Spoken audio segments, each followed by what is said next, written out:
Dominique de Villepin, merci de répondre à nos questions. Bienvenue Merci à au vous. Forum Crans-Montana. C'est la première fois, je crois, que vous participez C'est la première fois, à ce effectivement. forum. Alors expliquez-nous pourquoi votre venue ici aujourd'hui. D'abord, j'adore tout ce qui peut contribuer au dialogue. Nous sommes dans un moment très difficile, non seulement pour l'Europe, mais aussi pour le monde. Et donc, il est important de tisser des liens, de nourrir des dialogues, d'échanger des idées, des propositions et d'avancer ensemble. Je crois que c'est le but précieux de ce type de rencontres et de forums. La thématique de ce forum, c'est favoriser les échanges sud-sud, la coopération entre les pays d'Afrique, du Moyen-Orient, d'Amérique du Sud, d'Asie. Comment vous, ancien ministre de la République française, justement, vous pouvez contribuer à favoriser aussi ces échanges-là? Je suis un peu un ancien dans ce dialogue sud-sud, puisque j'ai passé à peu près toute ma vie à essayer d'encourager ce type de dialogue. Je suis du Sud, je suis né dans le Sud, j'ai vécu dans le Sud et j'aime le Sud. Et je suis convaincu que nous devons retrouver, y compris pour des pays du Nord, retrouver cette vocation fondamentale. C'est le cas de la France. La France est aussi un pays du Sud. Et malheureusement, nous avons tendance à nous enfermer dans des identités qui nous rétrécissent. Nous sommes occidentales, certes, mais nous avons aussi une vocation. Nous sommes aussi tournés vers la Méditerranée et vers l'Orient. Et c'est ce qui fait la force de la diplomatie française historiquement.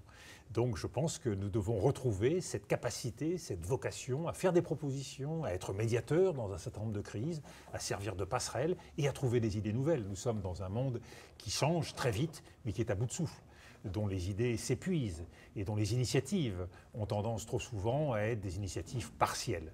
Et c'est pour ça que je recherche, salue et soutiens tous ceux qui sont aujourd'hui à la recherche de ces transformations, à la recherche de ces idées nouvelles.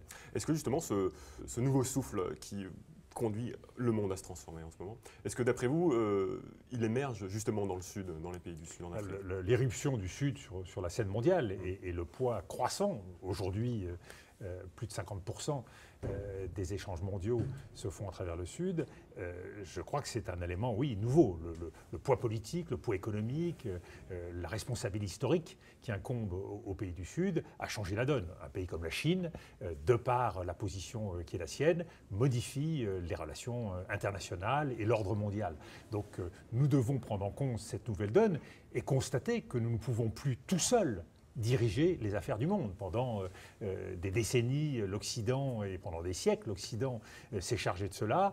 Aujourd'hui, il n'y a pas de bonne gouvernance mondiale, régionale, qui puisse être mise en œuvre sans les pays du Sud. Et c'est pour cela qu'un forum comme celui-ci, le forum de Crans-Montana, et je salue le rôle et l'initiative du président Carteron dans ce domaine, me paraît tout à fait essentiel. Pourquoi? Justement, qu'est-ce que ça permet, ces espaces d'échange? De permettre à chacun de découvrir une partie de la réalité du monde à travers le regard et l'expérience des autres.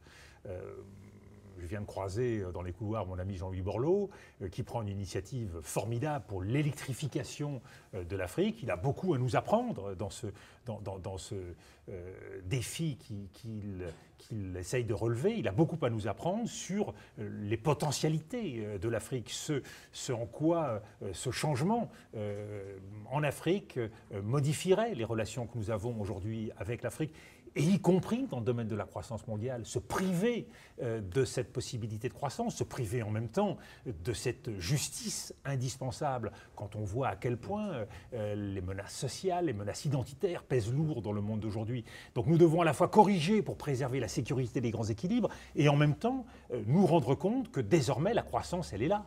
Le potentiel de croissance de l'Afrique pour les décennies et les siècles à venir est gigantesque. Donc je crois qu'il faut sortir de son précaré, sortir de nos habitudes, penser différemment. Et pour cela, tous ceux qui concourent à avancer et à changer l'ordre des choses, eh bien, doivent faire partager cette expérience. C'est le sens de notre venue ici. Partager des convictions, partager des itinéraires, partager des expériences. Nous sommes un peu là dans un laboratoire du futur. Donc oui, notre monde souffre d'un conservatisme et d'habitudes qui sont aujourd'hui dépassées et dangereuses. Ce qui menace d'abord le monde, c'est le conservatisme et, disons-le aussi, la volonté de certains d'accaparer un certain nombre des richesses du monde. Nous devons être soucieux de plus de justice, sans quoi le monde sera de plus en plus dangereux.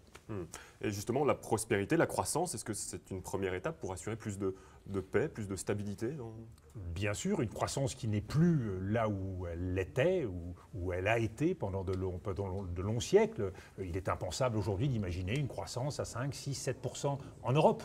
Nous avons satisfait un certain nombre de besoins qui fait que la croissance est moindre. Et il en va de même pour beaucoup de régions développées.